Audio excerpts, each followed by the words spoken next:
I wanted to look at how we could probably deal with literary studies and look at Nietzsche and use him from the angle of a theoretical concept. So I'm not going to really talk about the various works and things that Nietzsche has done, nor am I going to go back to his life or anything like that.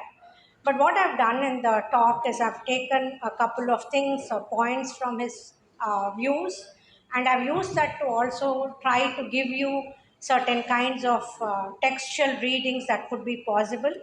Of course, the textual readings are basically from the background of what I really know, and it's quite subjective. But I wanted you to understand that discourses of thinkers are always something that we can utilize to read various kinds of literary texts. So that's what I wanted to do, so that today morning your principal was making the statement that it should go beyond the seminar. How would it go beyond a seminar? Unless you know the pathways by which you could carry it. So that is what I wanted to connect you with, to give you that kind of a background. Before I just start, I just wanted you to tell me, the students especially, what are the points that you really know about Friedrich Nietzsche? Anything. I'm not asking you anything particular, but anything, whatever do you know or you have heard about him, what can you tell me? A couple of points that you could tell me. Anybody? Have you heard his name?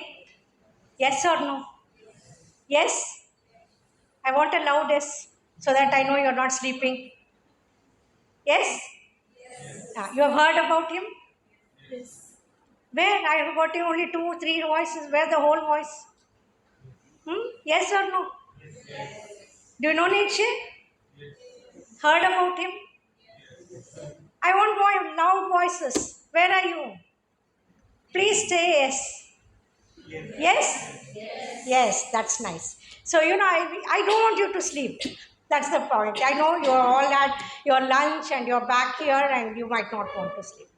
You heard today lots of talking about the concept of time, about being, about the question of his talks about women, and then about perspective, about knowledge, all those. So I'll just be running through some. It's not essential that I need to complete my PowerPoint, because I know that you have something else that might start around 3:30. So I'll keep myself to around, let's say, about 45 minutes or so of the talk. If you have questions, we can raise them. And if I feel that I have overstepped the time, please let me know so that I can stop. It's not necessary that I have to run through everything. So the next slide, please. I start with this first thing. As I said, he has a discussion about reason and instinct. Most of the time, what I've done is I put the statement from Nietzsche there, which you can, just look at it. In one of the sections, this is a book that he has written called The Twilight of Idols and Antichrist. This particular work came out after his death. It was a posthumous work. And in this book, there is one section that is called The Problem of Socrates. And one of the points that Nietzsche makes about Socrates is that he says that Socrates is corrupting the mankind because he's teaching them the idea of rationality and reason. And Nietzsche feels this is not very good, because what happens is that this is a construct. That when we talk about something like reason, it's a construct because we are made to think that we all have reason and that we are able to follow what is there in terms of a particular process. So Nietzsche comes up with the idea that to a certain extent he felt that basically human beings are instinctual. Let's say that you are taken towards something like fire, and you don't reason at that moment. If the fire is right next to you and you are standing right next to it, it's instinctual, you just move towards the side. Similarly, if you know that there is a rose bush and you're trying to pluck the rose bush, you are very clear that there's a thorn, you don't put your hand there. That's not reason, because that's actually your instinct. The minute it pricks you, you immediately either put your hand into your mouth to stop the blood. That's instinct.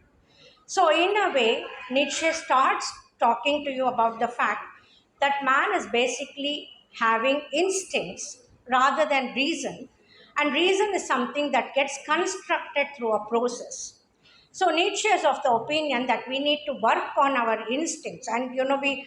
It's not that he's trying to say that should not have reason, but basically his point throughout his works, almost all the works. Today morning when I was giving the felicitation, I was trying to tell you about this. Was that he was trying to critically examine the way we live and the way we are going through our life processes, and the concepts that are somehow framing us in the life that we are leading. So it was a questioning, I would say, rather than saying that you go back to this form or something. He was trying to question us about this notion of having instincts and reason. And this particular point I wanted to explain by using a text like Bronte's Wuthering Heights. If most of you have read that, so I took a familiar text that you knew. And if you knew Wuthering Heights, to a large extent, a large part of the whole story there that happens is based on instincts. It's not based on reason.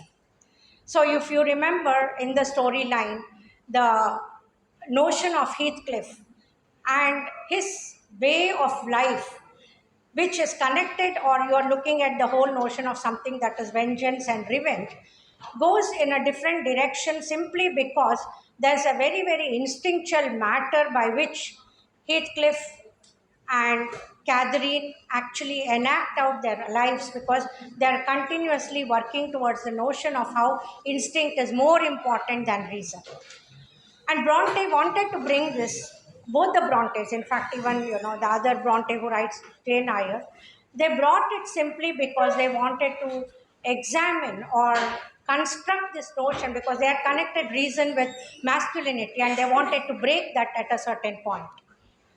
So you see that when we look at Nietzsche and we look at a text like the Bronte's work, we find that to some extent we can utilize the concept and start reading it from that angle. So this is one of the ideas that I thought you should be looking at, which comes from his text again. Please, the next slide. Then there was this talk about morality, which we have again heard in the morning. The idea is that in Beyond Good and Evil, he talks about two different moralities. One is the morality, and the other is the slave morality. Now, what he tries to talk again is that he talks about the idea that the master morality is one that values power and independence.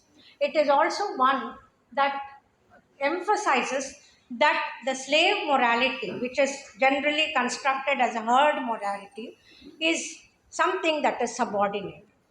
So the master narrative or the master morality that is he's been talking about is basically a concept where he wants to look at the idea that the master morality makes up or constructs a particular idea about what is good, what is noble, and all that is connected to power. So, the slave morality, that is the people who come under the notion of being subordinates, they emphasize kindness, sympathy. They might also want to, gain over the masters, but they are unable to. But among them, they respect something like humility, sympathy, and the masters look down on that, because that morality, according to them, is a herd morality, which is part of a construction that belongs to the larger mass, where the master morality is not part of it. So he brings in this concept. Can we have the next slide? And so he talks about the fact that the concept of good comes from this distinguishing factor that determines the order of the rank. So the order of the rank is basically the noble rank, and then, as I said, the one that is the slave rank. So the cowardly, the timid, the insignificant, all of them are dismissed in our social structure because we think that they are all beneath us. We don't need to want to give any respect. Now, what you should understand here is that there is a distinction he makes between the notion of power and how the notion of power can create a credibility for what could be the morality that comes from the master class. So you think that being powerful, being probably even an evil thing like arrogance, we assume that it is good. So we assume because we are thinking that they are the masters and it doesn't matter, we can do that.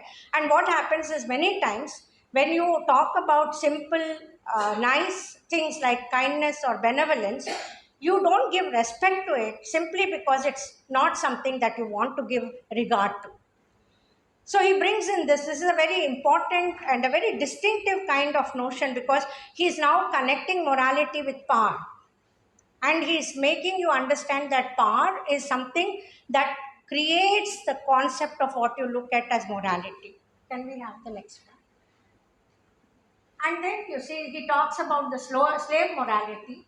He says that supposing that the abused, the oppressed, the suffering, the unemancipated, the weary, and those uncertain of themselves should moralize, what will be the common element in their moral estimate? So the slave actually thinks that the virtues that he has are the powerful one. But the problem is that the society doesn't recognize that.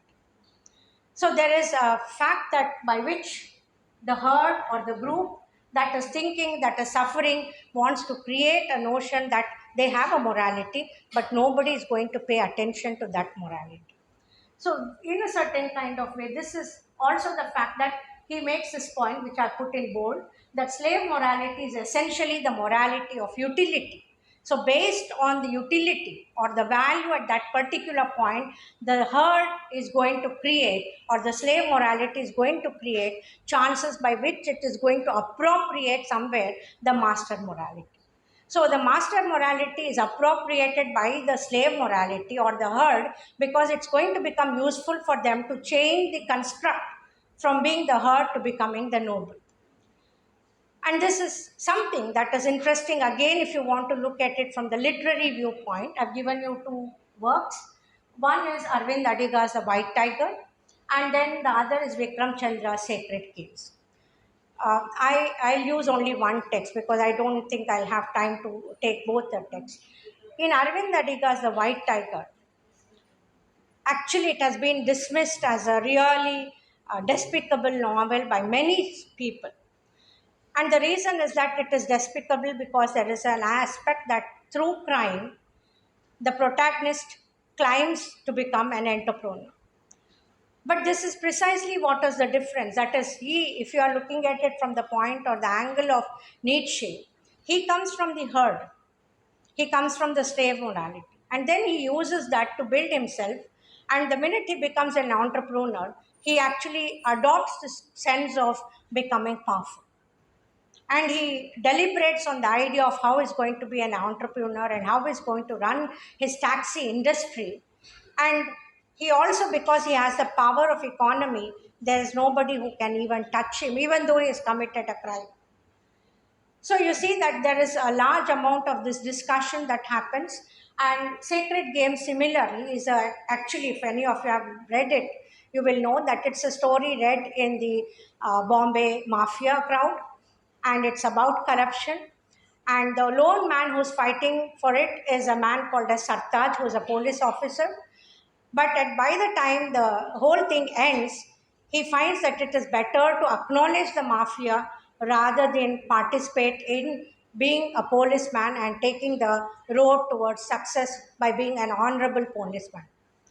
It's not that he's really, bothered with the question of his role as a policeman. He's bothered with the question of morality in the whole story because he wonders, being a policeman, is that more moral, or is it better to be a mafia helping a large number of people and being that kind of a person? And so at the end of the story, even though he goes as a policeman, he allows the mafia leader to have his say. And these are very different kinds of works because they're not talking to you about the usual ideals in literature. They're trying to break the ideals in literature and discuss notions that might be very different. So this is another example for you. As I said, you can replace the examples, you can rework on the trends by which you want to read through the text. Can I have the next one?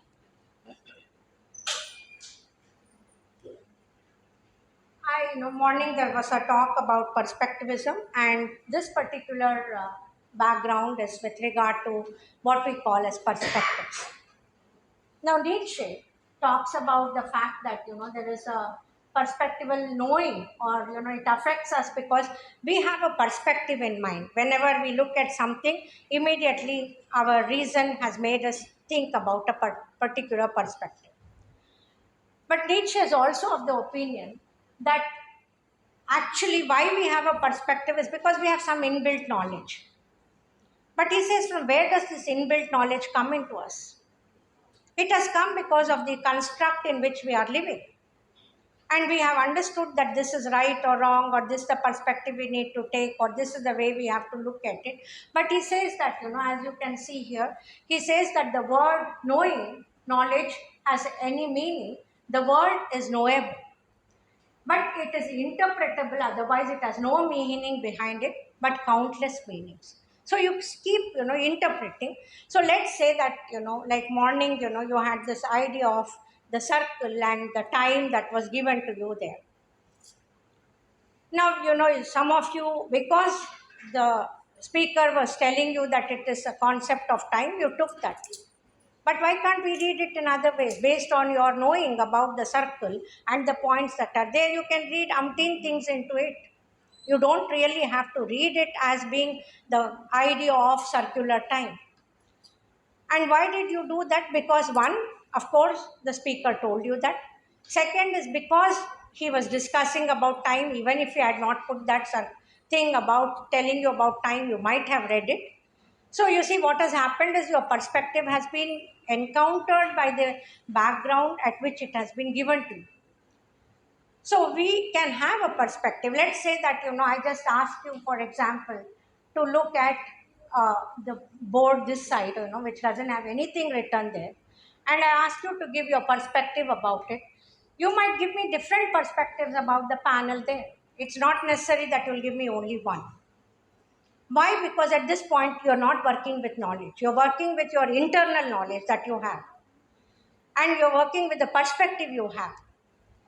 So you see that what happens is that you look at this discourse of whatever is perspective built in us, basically because we have impressions, we have ideas, we have knowledge by which we start looking at things. So perspective actually builds for us a sense that things, we think that it is something that should be objective. But again, Nietzsche makes this point that what is objective actually? Because when you say you are, being objective, you're trying to say again that you're being rationalistic. You're also taking the path that it is scientific. But then who's created all that? It is you, isn't it? You have created it. It is not that, there is anything like trying to say that there is a reason or a rationality. You have created it because you want to look at the word objective in that sense. But all interpretations, according to Nietzsche, somewhere along the line become subjective. Whatever stance you take, according to him, it becomes subjective. Because you cannot escape yourself. You're all the time having you within you. And I know, as I said, these are all things that are a little beyond our normal knowledge. So it's a bit difficult for many of us to understand it. But don't really bother about it. Just think for a second that, why shouldn't you question everything that is around you? Because when you question, when you critique, when you say the why of something, then you might lead to having better understanding of things around you rather than just taking a stance, all right, this is what it is. So his problem is basically with the idea of questioning things. And as I said, you see, one of the very important works that comes from the background is the work that I put in there by Raja Rao called The Serpent and the Rope. I wanted to use this because The Serpent and the Rope was an idea about using the Hindu philosophical background about what we call as Maya and illusion and reality. And to a certain extent in the work, Raja Rao builds up from the Upanishads. The book is basically from the Upanishads. And he talks about this idea of what it means to be a Hindu and his marriage to a French woman and the problematics of how his life is in a certain kind of way perplexing for him because he has a large number of perspectives that keep propping up into his mind. He wonders whether, his life with the French woman is actually a reality or is it an illusion. And he says that, the serpent, let's say that the serpent is one of the statements. I did not use the quote here, but one of the statements he makes in that particular novel is that, let's say, that in the middle of the night you get up and the rope is lying there right next to your bed. You don't know there's a rope. You just get up and suddenly you think it's a serpent. But let's say you put on the light, you recognize that it's not the serpent, it's the rope. So this comes because of the perspective.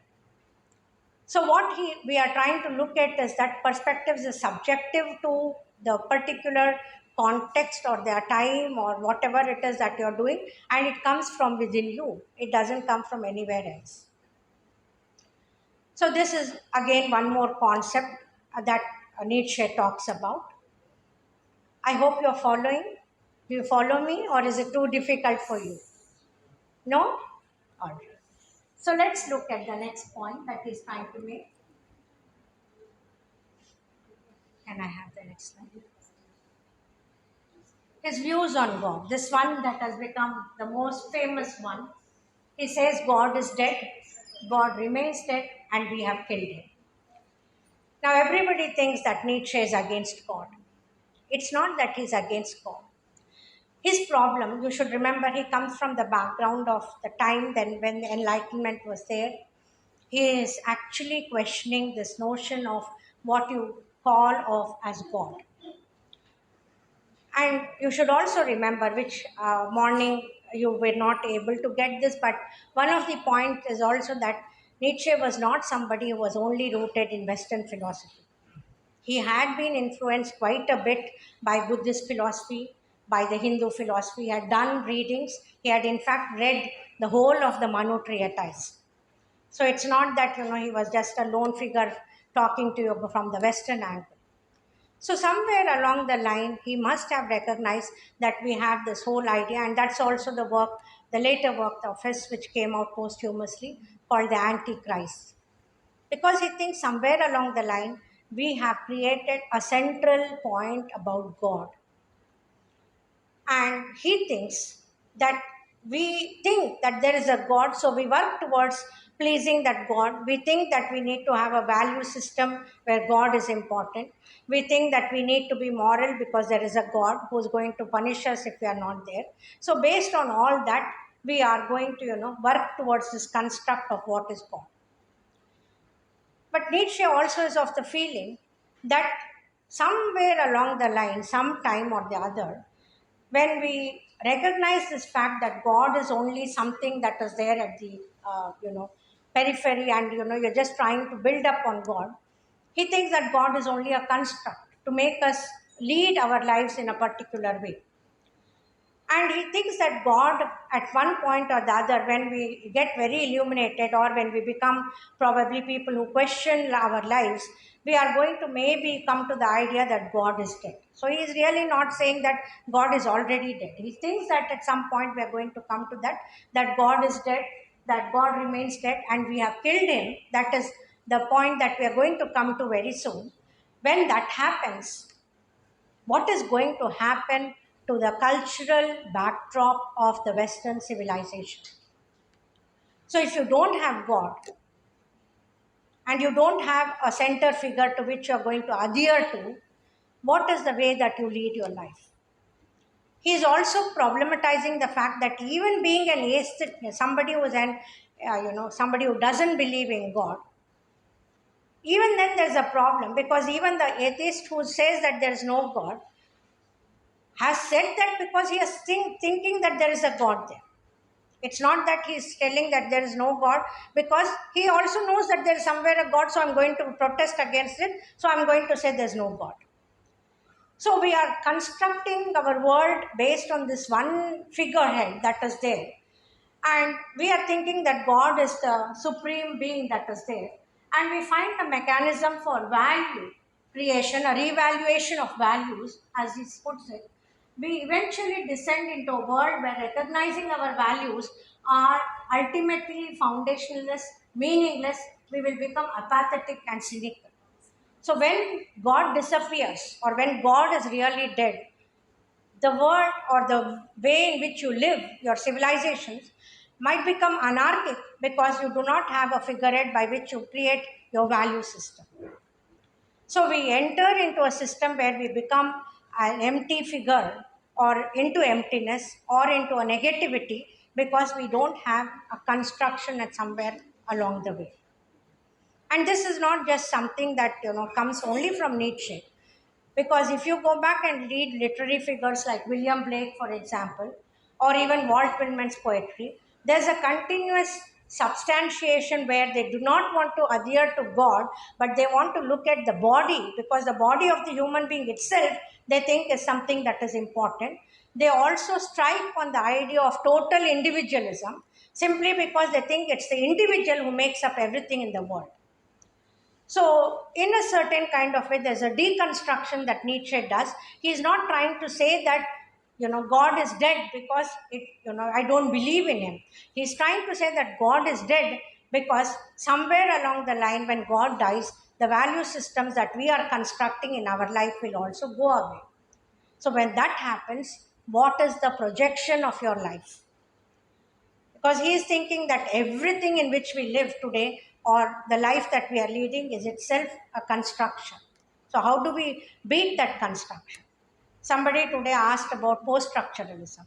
This is the reason why Nietzsche becomes important, because he was the first person to actually start basically looking at how to beat against structures or how to remove structures from your lifestyle. And so that's also the reason why he becomes somebody who is unfathomable, because many times we are confused with the ideas that he tells, because he doesn't really come to any conclusions, he doesn't give you pathways, he cannot, simply because he is trying to give you a notion by which he is creating or trying to tell you don't believe in anything. Because if you are going to have beliefs, if you are going to have values, remember that everything is because in the society in which you are constructing. I'll come back to this point again a little later in my talk. Can we have the next slide, please? This part about the God, and when God is dead, we also enter into what could be nihilism. Nihilism is basically a question of emptiness in life, and this is also the root from which existentialist theory takes up its background. And in The Will to Power, one of his works, he says that why is it that nihilism is really necessary? Because the values we have had hitherto thus draw their final consequence, because nihilism represents the ultimate logical conclusion of our great values and ideals. So if there is nothing, then from that you can build yourself. But again, he is ambiguous, because he also points out to you that when there is nothing, do you recognize emptiness? Do you recognize shunya? You don't, because you recognize emptiness because you know that there is something. So nothing comes from the idea that there is something also somewhere. So he is bothered with this idea of nihilism because he thinks that it creates for him necessarily also a sense of falseness, because there is simply no true world. And he brings in the concept of four big errors that he talks about in his thing, where he says that first one is the concerns, the confusion of cause and effect. The second is the error that addresses false causality. The third is the error of imaginary causes. And the final error concerns free will. Now, the point that he's trying to make today morning, again in the lecture, you had this question of cause and effect. Everything that you do in your life, you connect it to cause and effect. Let's say that you are sitting here in the seminar, here listening to me, The reason you're doing that is the cause is that I'm here speaking. If I had not been here speaking, you might not even be there. So there's a cause and effect that you are built upon. But also, he says that this is a cause and an effect that has been created. It's a kind of a false causality. You have just created it because you want to create a meaning to your world. And what has happened in this process is that there is a sense of an imaginary cause that has come up in your life. And this has also led you to think of the final error that you're having free will. You have a free will whether you want to be part of this cause or not. But do you really have that much free will? You may not have, because you're part of an institution. You may are part of a particular concern of what is a seminar. You are part of a particular department. You are also, let's say, morning I saw a lot of people signing in a book, which meant that their presence was accounted for here. So do you mean to say you have free will? So Nietzsche makes this point that everything that you do, whatever you call as cause and effect, is imaginary because you have created it. And in that process, what is free will somewhere gets lost. You follow? So he is trying to say that we may say that we have free will, but do we really have it as a question, because we are unable to process it in the social structure in which we are all placed. Okay, can we have the next one? We can move this, the next one. Yeah. So nihilism, according to him, has two different kinds of nihilism he talks about. The first is one that has got a spiritual vigor, and it is something that is powerful, which he calls as active nihilism, because it tries to build on the idea that the contingencies of your existence, you are questioning that there's a growth and power of a living condition that you're talking about. But he also talks in the Will to Power about a passive or a weary nihilism that comes, like, for example, from the Buddhist background, where you say that you pay obedience because you have come to a state that your spiritual strength has got into a state of weariness or fatigue. And so you just want to accept that something else is more valuable than that. But this, again, as I said, is a kind of concept that he has built about what is active and passive nihilism. You should also remember that you need not accept everything that a writer or a critic says. You can question, because how can you say that Buddhist or the nihilism of weariness is really in existence? Because if you go back to the Buddhist philosophy, and you go back to a poem like T.S. Eliot's Wasteland, that's also the pathway to regeneration. So you cannot just say that that could be a weary passivism or a weary kind of nihilism, and the other is more active. So you need to become a bit more problematic to question this kind of a mindset. All right. So then let's move to the next one. So we are looking at in the Will to Power this concept of understanding the human drives, and he says the final power to get rid of anything exists in us. It's the man who is important. And again, today morning there was a talk about not having this idea about the women, but we should also remember in historical context for a number of years the human being was only recognized as a male. It was not, I mean, there was no distinction about a woman and a man. It could also be that concurrent that man included everyone else. So I'm not so sure whether there was a distinction about the woman and the man as such that Nietzsche was trying to do. Let's not worry about that. But his point is that totally everything in the world is dependent on us, the individual.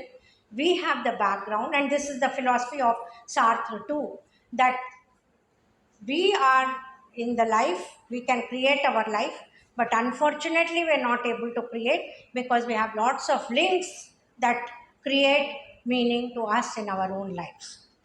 So this point is something that Nietzsche again brings up, and again, as I said, the influence that comes for all existential thought about being and nothingness, about false consciousness, about free will, all that has come back basically because Nietzsche was discussing this.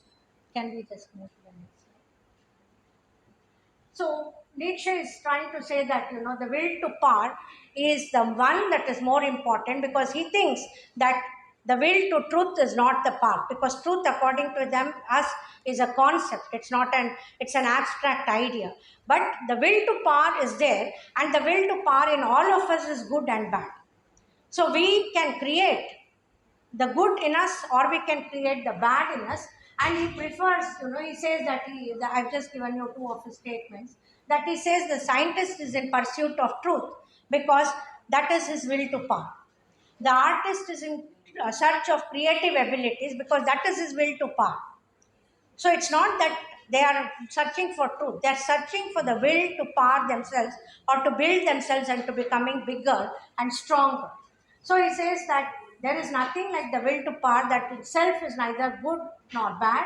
He prefers in some ways that it expresses itself to others. So people who look at it can construct it as being good or bad. Let's say a scientist is excessively in a laboratory in search of what he thinks is the pursuit of truth. Then, maybe his wife and family may say he's a bad person, he's neglecting the family. But people who are in science might say he's a good scientist because he's trying to create himself. So we are looking at this from the idea of the values that others are giving. He doesn't advocate, nobody advocates the pursuit of power, because he says that the sublimation of the will to power into creative activity or something is basically something that belongs within us. So we create the will to power, and in that, he thinks the strength of the humankind is there. So you should also remember that Nietzsche is giving a lot of rigor, a lot of value to the human being. He is not trying to say that the human being is a useless person. He's trying to say we have a lot of things within us, the self, the will, and the statement of individualism. We do not use it because we are continuously trying to program ourselves into societal structures. So one of the examples that I have for this will to power is the adventures of Huckleberry Finn. Because if you remember in Huckleberry Finn, Finn goes through a very, very different kind of background, because he comes from a trash white background. He is made a ridicule and mockery of, but by the time the novel ends, he's also placed, in relationship to Tom, who comes from a better family. But by the time the novel ends, it is Huckleberry Finn who actually ends by saying that he's going to do more exploration. And that exploration is not about geographical territory, but about his own self. And if any of you remember the Mark Twain beginning, he says that this could all not be the truth, it could just be a lie. So, giving you the notion that the will to power is something that Huckleberry Finn builds up by his own self. All right, so then can we move to the next? This is a quotation from Huckleberry Finn. You don't need to really read it, but he does say that at one point that I know he when he's with Jim, he makes a statement that you can't pray a lie. I found that out. So you cannot really make a lie and say that I can use this lie to construct myself. He understands the notion of how lie is himself creating his selfhood. Can we go to the next slide? Then he comes to this notion of the overman. Who is this overman? He has two concepts, the overman and the last man. The overman is the one which comes from the will to power. If the will to power has worked, then there is a creation of the overman. So, what is the ape to man? A laughing stock or a painful embarrassment. And man shall be that to overman, a laughing stock or painful embarrassment. You have made your way from worm to man, and much in you is still worm. Once you were apes, and even now too man is more ape than any ape. The overman is the meaning of the earth. So the overman is somebody who becomes better than what is the background of being an earthen or the man who comes from the earthly background. And when you understand the will to power in your own self, you actually grow to a bigger thing. And somewhere along the line, I think Nietzsche draws on this from the transcendental movement, because when the transcendental movement talks about this whole notion of an overview that is there somewhere far beyond our consciousness, and that you continuously have to strive to get that overview from, or the oversoul, they are talking about a very similar thing. And this is also participating in many other philosophical traditions. It's not just the Christian doctrines. So he brings this point about the overman who can overcome or who can struggle to create that will to part to such an extent that he becomes an overman. Can we have the next slide? But there's also the fact that there's a last man. Because he says, the time of the most despicable man is coming. He that no longer able to despise himself, I show you the last man. What is love? What is creation?